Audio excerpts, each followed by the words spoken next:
In a move that's already making headlines around the world, US President Donald Trump and Russian President Vladimir Putin are set to meet.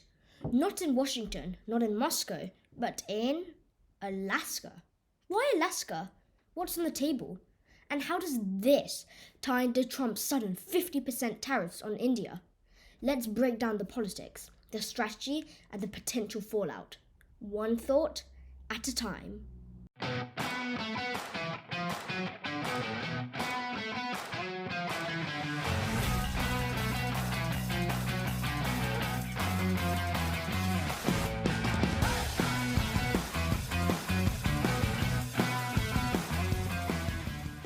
Firstly, why Alaska? First, the location. Alaska isn't just random, it's symbolic.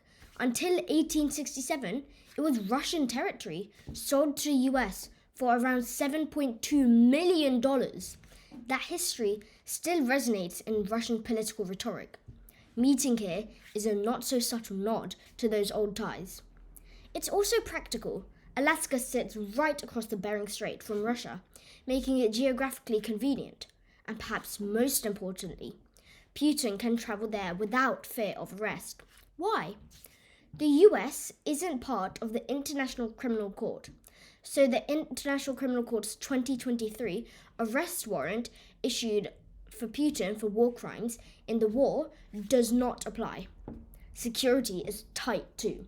The likely venue, the military joint base Elmendorf-Richardson, is isolated, highly secure, and under complete US control. Publicly, the White House is calling this a listening exercise, Trump's way of expressing Putin's stance on ending the war in Ukraine. There's talks of ceasefires in the war, even territorial swaps, with Russia saying they won't give up 2 areas of Ukraine they annexed or invaded from Ukraine, while Ukraine saying they won't agree to a ceasefire until the land is given back. But here's a controversy. Ukraine isn't invited to this meeting. President Zelensky has made it clear any negotiation that excludes Ukraine is unacceptable and will likely not be recognized by Ukraine.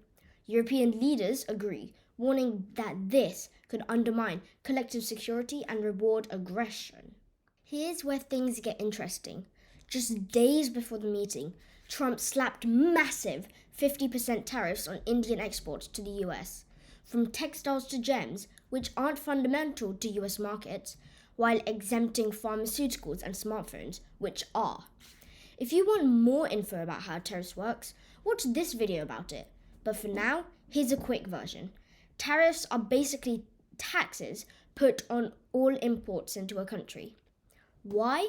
Officially, Trump says it's about protecting America's industry and encouraging buying American products instead of foreign ones.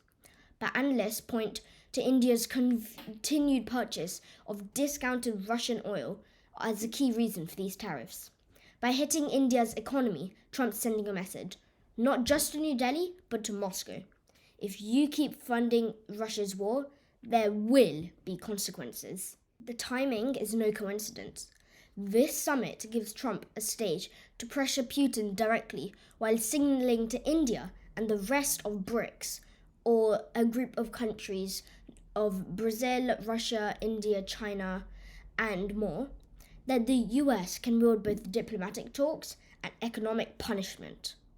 Best case scenario, the meeting opens the door to serious peace negotiations in the ongoing war.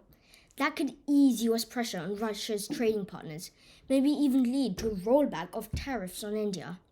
Worst case, the talks fail, Putin gains a propaganda win, Ukraine feels betrayed, and US allies see America breaking ranks. Meanwhile, India may double down on its Russia trade and deepen ties with China, shifting global alliances in a way Washington fears. In Europe, the mood is very tense. NATO officials, members of the North Atlantic Treaty Organization, fear the US is going rogue. Ukraine's alarmed. In India, there's growing anger. Industries are reeling from the tariffs, and some political voices say America is treating India like a bargaining chip in its Russia policy. China? Quietly pleased. A split between the US, India, and Europe could strengthen Beijing's hand in global trade and security talks. So, this isn't just a snowy meeting in the far north. It's a giant puzzle made of history, trade, and some very big decisions. What Trump and Putin say in Alaska could ripple all the way to shop shelves in London, markets in India, and homes in Ukraine. For now, the world's watching and waiting to see if this meeting brings us a little closer to peace or just a photo shoot. Bye for now.